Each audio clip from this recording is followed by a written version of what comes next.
The beginning of World War II just really didn't go well with the U.S.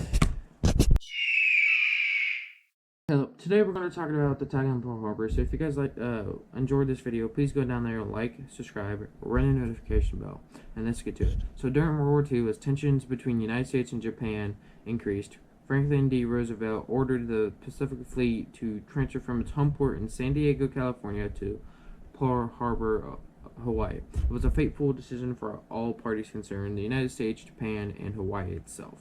When President FDR moved the Pacific Fleet from San Diego to Pearl Harbor because of long simmering tensions between the United States and Japan reaching a state of intensity, Japan had been embroiled in a brutal war of conquest in China since 1937.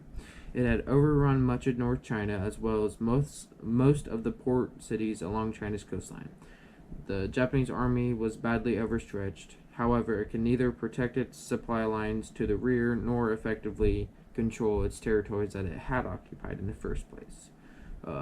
Its response to terror against Chinese civilians, hoping to force them all to surrender, the policy of 3 Ls, which was the order of the day to kill all, burn all, and loot all, which means when they take over cities, they kill absolutely everybody, citizens, soldiers, whatever. They go through and they loot all the buildings for anything they might be able to use, and then they burn the entire city to the ground. While cities who resisted, like Nanjing in 1937, suffered consequences with Japanese troops slaughtering hundreds of thousands of innocent civilians, while in Pearl Harbor, rich resources of raw materials lay in the ground waiting to be processed. Rubber, tin, and especially oil, the precious lifeblood of the modern economy. Perhaps the time had come to reach out and pluck these balls of rice, as Japan called it, off the shelf and finally secure the resources necessary to end the war with China. At the same time, Japan's leaders knew that such a policy would lead to war with the United States. As Japanese negotiators, I'm surprised they actually decided to negotiate. Well, it wasn't really negotiation, you'll see in a minute.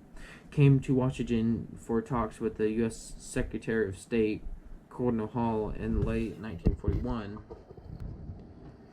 Military planners back in Tokyo had already decided that they needed to launch a great strike, one that would both seize the Western colonies, ensure the U.S. could not and would not interfere, so they could get the resources they needed. In Japan, they went and surveyed a map of the Pacific, and their gaze came to rest a tiny spot in the great ocean, which was Pearl Harbor.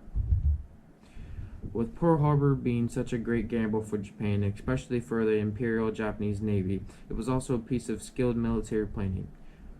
The work of the Admiral Ishiroku Yamamoto, Japan dispatched all 6 of their precious fleet carriers across 3,000 miles of open ocean in total secrecy, with the fleet arriving a few hundred miles north of the Hawaiian Islands. The carriers included the aircraft.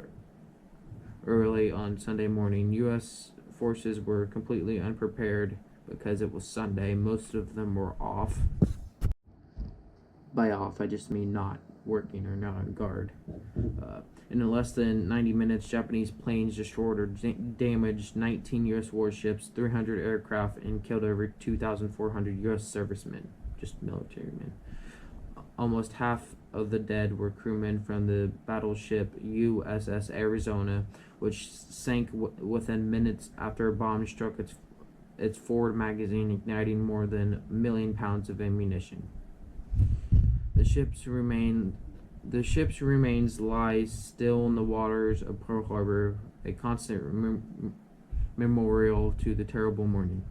With the U.S. Navy temporarily out of the way, a massive Japanese offensive overran the European and colonial empires in Asia, Hong Kong, Malaysia, the Dutch East Eye, and the New Guinea. The U.S. possessions too came under attack. The Philippines, the major U.S. base in Asia, Guam, and the Wake Islands. The Japanese assault seemed irresistible at two places, and they were mass surrenders. At Singapore, at the tip of Malaya, 80,000 British, Indian, and Australian troops went into captivity in February 1942 on the Philippines. Attacking Japanese forces outmaneuvered a combined U.S. Filipino army under General Douglas MacArthur. The defenders retreated into the Patan Peninsula and finally into a corridor island. MacArthur evacuated the island, saying, "I shall return," but this entire force of 75 men surrendered in April of 1942, the worst military defeat in U.S. history. Their Japanese captors now subjected them to a brutal 65-mile forced POW camp, forced march them to a POW camp, also known as prisoner of war camp in the Philippines. Well, that's all I have for you guys today. So if you guys liked the video, could you guys please go down there, like, and subscribe, and I'll see you all on the next one. Thank you.